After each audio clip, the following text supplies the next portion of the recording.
Hello my dear friends. Today we are discuss on the theorem of perpendicular axis. हा moment of inertia मध्ये सर्वात महत्त्वाचा म्हणजे जो पेपर मध्ये नेहमी विचारला जातो तो म्हणजे थेरम ऑफ परपेंडिक्युलर ॲक्सिस आणि थेरम ऑफ पॅरलल ॲक्सिस. तर सर्वात आधी आपण थेरम ऑफ परपेंडिक्युलर ॲक्सिस बघूया. पहा याचं मी स्टेटमेंट लिहिलेलं आहे आधीच. The moment of inertia of a plane lamina above an axis perpendicular to its plane is equal to the sum of the moment of inertia about two mutually perpendicular axes in its plane and through a point of intersection of perpendicular axis lamina. Axis and lamina. पहा इथे मी एक diagram काढली आहे. हा एक माझा lamina आहे, एक रिजिड बॉडी आहे. यामध्ये मला एक मी पार्टिकल कन्सिडर केला दॅट इज पॉइंट पी.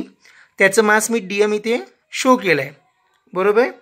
आणि एक माझी जे ॲक्सिस टाकलं आहे मी झेड ॲक्सिस, एक वाय आणि एक एक्स बरोबर.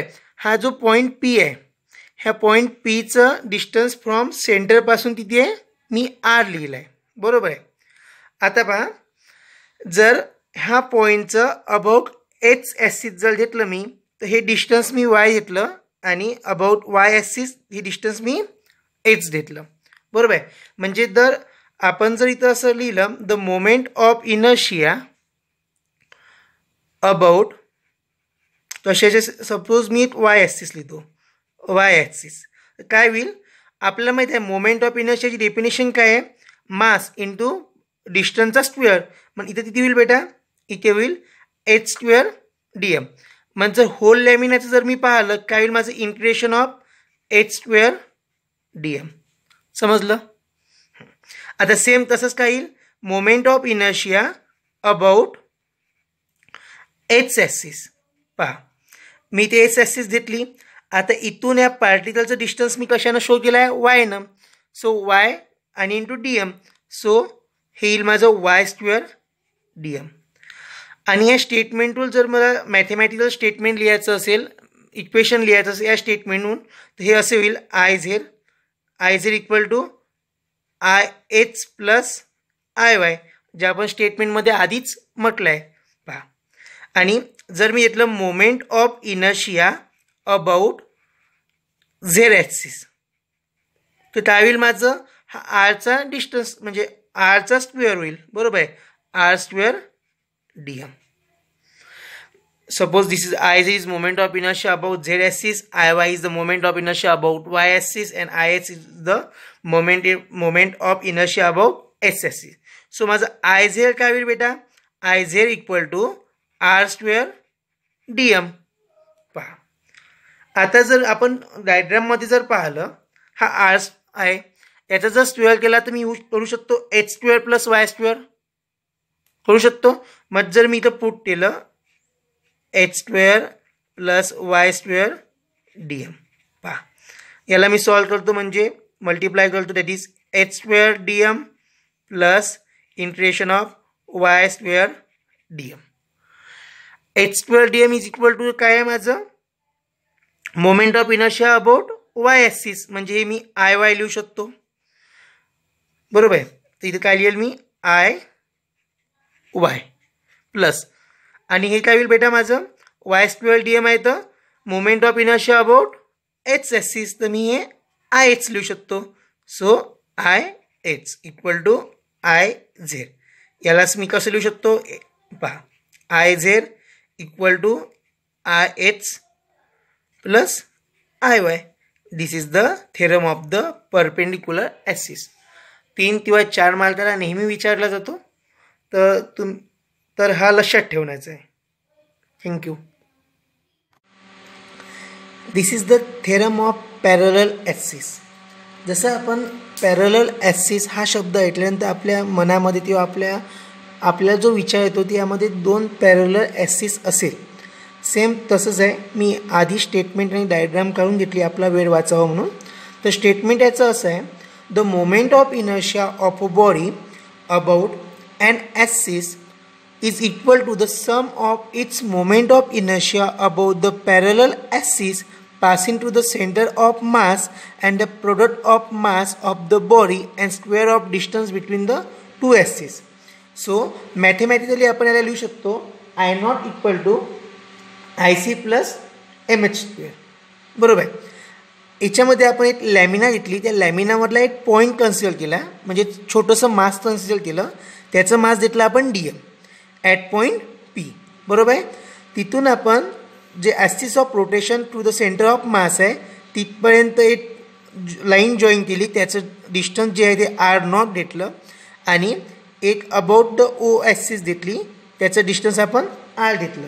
सो आपण याच्यावरून असं लिहू शकतो I0 equal to integration of OP square DM equal to OP square किती राहील आपलं, that is R square DM. समजलं. आणि अँड आपण जे हे आहे about the IC, so IC equal to काय घेऊ शकतो बेटा आपण, that is CP square DM, म्हणजे याला आपण CP स्क्वेअरला काय लिहू शकतो, R0 स्क्वेअर DM. बरोबर.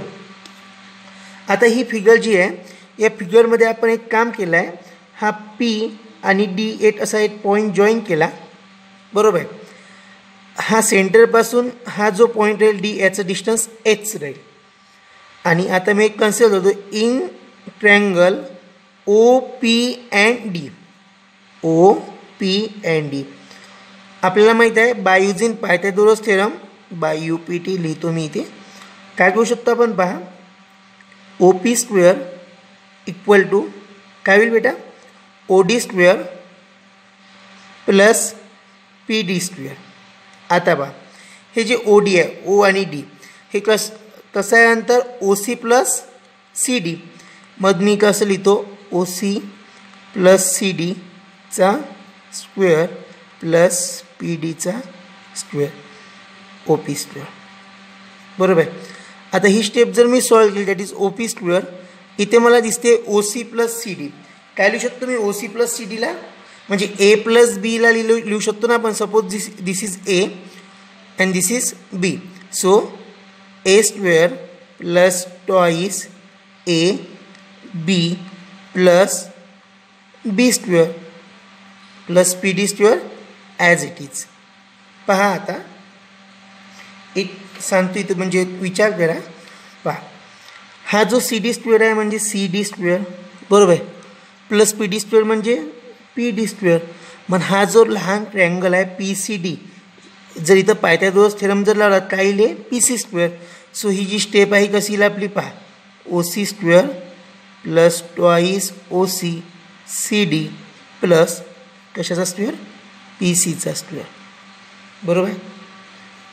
आता पहा हे जे आपलं जे इक्वेशन आलं याला मी मल्टिप्लाय करतो बाय DMनं आणि दोन्ही साईडनं मी याला इंटिग्रेशन करतो.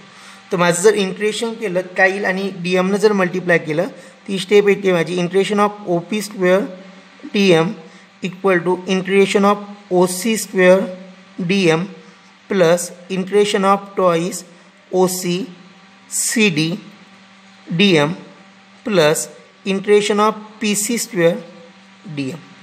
PC स्क्वेअर लिहू शकतो किंवा CP स्क्वेअर पण लिहू शकतो आपण. पहा OP square DM is the R square DM and it is equal to the I0. So I0. पहा OC स्क्वेअर DM आहे, तर सपोज मी याला असं लिहितो OC square integration of DM. आता इथे पण पहा twice OC integration of CD DM असं मी लिहू शकतो. बरोबर. आणि plus PC square means what, PC square means what, that is R0 square. So R0 square DM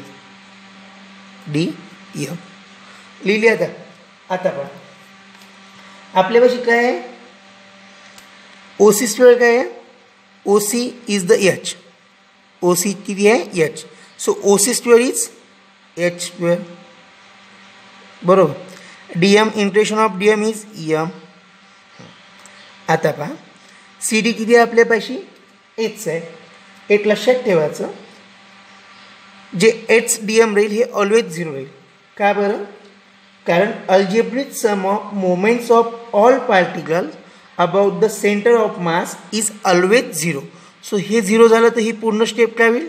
0 plus हे किती राहील? R0 R0 square D M means IC. So मी इथे लिहितो IC. पहा काय येईल आपली शेवटचं? I0 equal to IC plus MH square. This is the required result. हा आपला theorem of parallel axis prove झाला. थँक्यू.